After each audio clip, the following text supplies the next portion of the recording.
ये दोस्तों वीडियो की शुरुआत करते हैं। सबसे पहली कंपनी की बात करते हैं। पहली कंपनी का नाम है दोस्तों पीजी इलेक्ट्रोप्लास्ट लिमिटेड।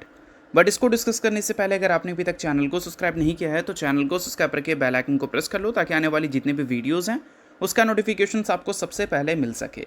और एक डिस्क्लेमर भी है, जो भी न्यूज़ एंड अपडेट्स हम लोग कवर करेंगे वो सारी एजुकेशन पर्पज़ के लिए है, सीखने के लिए है। तो इसको किसी भी तरह का इन्वेस्टमेंट एडवाइस मत समझना, आप खुद से भी रिसर्च और एनालिसिस कर सकते हैं। तो चलिए दोस्तों वीडियो की शुरुआत करते हैं। सबसे पहले बात करते हैं पीजी इलेक्ट्रोप्लास्ट से रिलेटेड कुछ इंपॉर्टेंट न्यूज़ एंड अपडेट्स के बारे में। तो दोस्तों इस कंपनी का हालिया परफॉर्मेंस आप सभी को पता है काफ़ी ज़्यादा ख़राब है, और ख़राब परफॉर्मेंस के रीजंस भी आप सभी को पता होने ही चाहिए। कंपनी के जो पिछले एक साल के नंबर्स हैं वो अकॉर्डिंग टू एस्टिमेट हमें देखने को नहीं मिले हैं। अब एस्टिमेट कैसे निकाला जाता है? कंडीशंस को देखकर और मैनेजमेंट के गाइडेंस को देखकर, राइट। तो पिछले एक साल में रेवेन्यू 9% से इसने ग्रो किया है और प्रॉफिट में डी ग्रोथ देखने को मिली है 32% से। बट सिर्फ ऐसा नहीं है कि कंपनी के अर्निंग्स ही वो रीज़न है जिससे आप गिरावट को जस्टिफाइड कर दो। उसके अलावा भी कई सारे ऐसा पैरामीटर हैं जो कि इस कंपनी से रिलेटेड हाईली नेगेटिव कंसिडर किए जाते हैं। अब एग्जैक्ट वो सारी चीज़ें क्या हैं वो भी मैं आपको इसी वीडियो में समझाऊंगा। देखो, हाल ही में क्या हुआ था कि कंपनी ने अपने Q4 के नंबर्स को शो किया था, उसके बाद भी कंपनी के शेयर में 2.5% की फॉल हमें देखने को मिली थी। क्यों भाई? क्योंकि 2026 का जो गाइडेंस कंपनी ने दिया था उस गाइडेंस को इसने मिस कर दिया था, यानी कि गाइडेंस से नंबर हमें कम दिखे थे। अब कैच सुनो, ये कंपनी के जो अर्लियर गाइडेंस थे ना 2026 के स्टार्टिंग में वो बहुत अच्छे थे, एक नंबर गाइडेंस थे। फिर अगस्त में कंपनी ने उसको कम कर दिया था कि नहीं भाई, हम इतना नहीं, हम इतना ही रेवेन्यू रिपोर्ट कर पाएंगे। और उसके बाद फिर एक बार कंपनी ने अपने गाइडेंस दिया, उसको भी कंपनी ने कम कर दिया। अब उससे ज़्यादा शॉकिंग बात यह है कि 2 बार गाइडेंस कट होने के बावजूद भी कंपनी ने गाइडेंस को मिस कर दिया है। तो फिर इससे बुरी बात किसी कंपनी के लिए क्या ही हो सकती है, राइट। सो अब दोस्तों वीडियो में आगे बढ़ने से पहले बात कर लेते हैं सेबी रजिस्टर्ड टेलीग्राम चैनल के बारे में, जिसको आप ज्वाइन कर लो। लिंक इसका डिस्क्रिप्शन में दिख जाएगा। ज्वाइन करने का सबसे बड़ा बेनिफिट ये है कि जिस हिसाब से मार्केट में अप्स एंड डाउन दिख रहा है, ऐसे टाइम पे हर दूसरी कंपनी के एनालिसिस बहुत ज़्यादा इंपॉर्टेंट है। तो यहाँ पर आपको सभी कंपनी के टेक्निकल्स को एनालिसिस कर अपडेट होता हुआ देखने को मिल जाता है, जो कि हर किसी के लिए काफ़ी ज़्यादा यूज़फुल है। और इसके लिए आप चैनल को ज्वाइन कर फ्री में आप चेकआउट भी कर सकते हैं इन कंपनी के प्रॉपर टेक्निकल्स, जिससे आपको आइडिया लगेगा कि अभी इन कंपनी में क्या चल रहा है। तो without wasting any time, link description में है, लिंक की तरफ जाकर चैनल को फ्री में ज्वाइन कर लो। देखो, यहाँ पर आपको चीज़ें थोड़ी डिटेल में देखने को मिलेंगी। एनालिस्ट ने उम्मीद किया था कि इस बार के Q4 में रेवेन्यू में गिरावट होगा, वो भी 7% से। बट कंपनी ने जो रिपोर्ट किया उसमें गिरावट 10% से हमें देखने को मिली। अब रीजंस हाईलाइट यहाँ पर किया गया था। मैनेजमेंट ने बोला कि ओवरऑल डिस्ट्रप्शन जो हमें दिख रही हैं, चाहे LPG क्राइसिस की बात करें या फिर ट्रक शॉर्टेज की बात करें, इस वजह से रेवेन्यू लॉस इस क्वार्टर में 420 करोड़ का हुआ है। और इसी वजह से हम एक्सपेक्टेशन से नंबर ख़राब रिपोर्ट किए हैं। तो चलो, ये एक तरह से कंपनी ने ये बोलकर जस्टिफाइड कर दिया कि रेवेन्यू क्यों गिरा था। बट उसके अलावा कई सारी चीज़ें ऐसी थी जो कि बहुत ही ज़्यादा डिसअपॉइंटिंग थी। लाइक कंपनी ने इस फाइनेंशियल ईयर में अपने रेवेन्यू को 9% से ग्रो किया।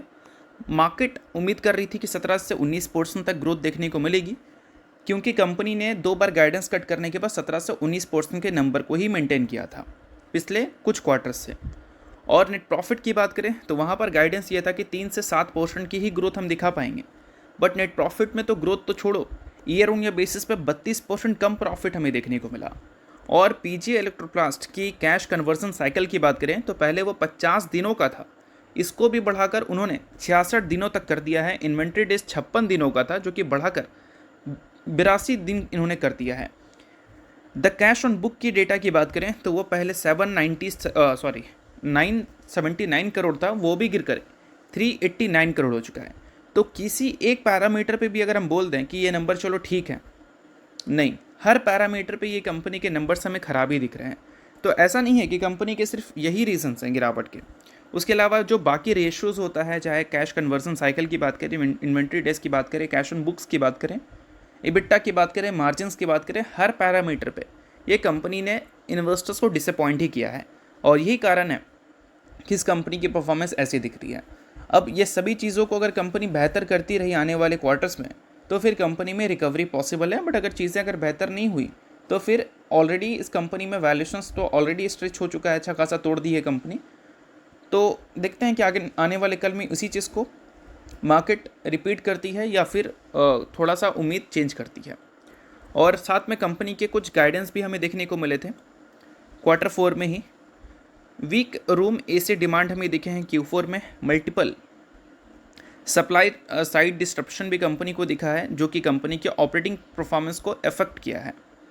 अब देखते हैं कि Q1 में हाई डिमांड के बावजूद भी कंपनी के Q1 के एसी को लेकर क्या कमेंट्री हमें देखने को मिलती है। तो ये सारी चीज़ों को ज़रूर आप नोट कर चलना। बाकी इसके अलावा बात करते हैं अगली कंपनी के बारे में। तो अगली कंपनी का नाम है Mazagon dock ship builders limited. But इसको डिस्कस करने से पहले अगर आपने अभी तक सेबी रजिस्टर्ड टेलीग्राम चैनल को ज्वाइन नहीं किया है तो उसको जाकर आप ज़रूर ज्वाइन कर लो।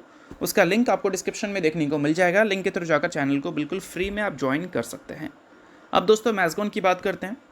तो इस कंपनी से रिलेटेड हाल ही में एक रिपोर्ट पब्लिश हुआ है जिसमें 70,000 करोड़ के सबमरीन प्रोग्राम्स की बात की गई है और 3 डिफेंस स्टॉक्स को हाईलाइट किया गया है। अब जितने भी हाईलाइट होगा इस न्यूज़ से, बट सबसे ज़्यादा जो हाईलाइट होने वाला है वो मैज़गॉन ही होगा।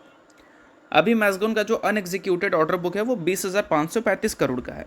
मार्केट उम्मीद कर रही है P-75I सबमरीन्स ऑर्डर्स कंपनी को मिल जाए तो ऑर्डर बुक 1 लाख करोड़ को क्रॉस कर जाएगा। तो इस वजह से ये जो 70,000 करोड़ की सबमरीन प्रोग्राम की न्यूज़ है ये हमेशा बहुत ही ज़्यादा इंपॉर्टेंट मैज़गॉन के लिए बनी रहती हैं। क्यों भाई? क्योंकि ये 70,000 करोड़ का जो नंबर है ये इंडिया का बिगेस्ट कॉन्ट्रैक्ट हमें देखने को मिल सकता है नवाल में। तो इस वजह से ये न्यूज़ का आप नोट कर चलना।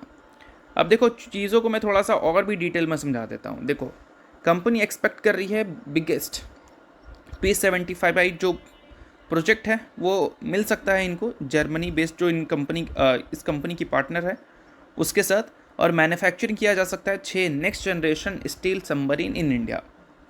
अगर ये कॉन्ट्रैक्ट साइन हो जाता है और मैज़गॉन को ये कॉन्ट्रैक्ट मिल जाता है तो मैज़गॉन का जो ऑर्डर बुक है वो इतना स्ट्रांग हो जाएगा कि अगले 10 सालों तक आप रेवेन्यू इस कंपनी में देख पाओगे।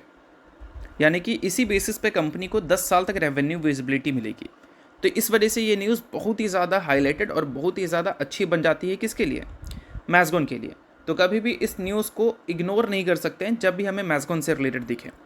अभी तो कंपनी का ऑर्डर बुक 20,535 करोड़ है ना, बट इसका जब ब्रेकडाउन हम करेंगे तो शिप बिल्डिंग से 12,892 करोड़ का दिखेगा, जिसमें project 17A steel freight 8,257 crore का बोल सकते हैं वेटेज रखते हैं। प्रोजेक्ट 15B की बात करें तो वो 863 करोड़ का रखता है। इंडिया कोस्ट गार्ड की बात करें, इंडियन कोस्ट गार्ड वेसल्स की, तो 2,690 करोड़ का वो वेटेज रखता है। सबमरीन्स एंड हेवी इंजीनियरिंग्स की बात करें तो अभी 7,643 करोड़ की वेटेज उसके पास है, जिसमें ONGC प्रोजेक्ट 3,320 करोड़ रखा हुआ है।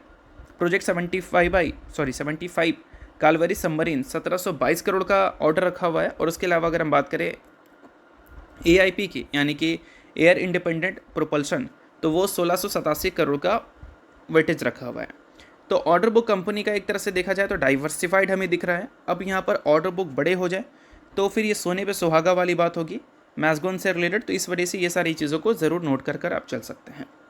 तो चलिए अब बात कर लेते हैं अगली कंपनी के बारे में। अगली कंपनी का नाम है हीरा ज्वेलर्स। हाल ही में दोस्तों इस कंपनी ने 2:1 के रेशियो में बोनस अप्रूव किया है, जिसमें 1 शेयर के बदले कंपनी ने 2 इक्विटी शेयर देने का फैसला किया है। अगर आप इस कंपनी के इन्वेस्टर हैं तो इस न्यूज़ को आप नोट कर सकते हैं। इन्वेस्टर नहीं आप इग्नोर कर सकते हैं। न्यूज़ थी इस वजह से मैंने बता दिया, बाकी ये किसी भी तरह का रिकमेंडेशन नहीं है। तो होप करता हूँ ये वीडियो आपको अच्छा लगा होगा। लाइक कीजिए, पहली बार सब्सक्राइब कीजिए। वीडियो के लिए बहुत बहुत शुक्रिया।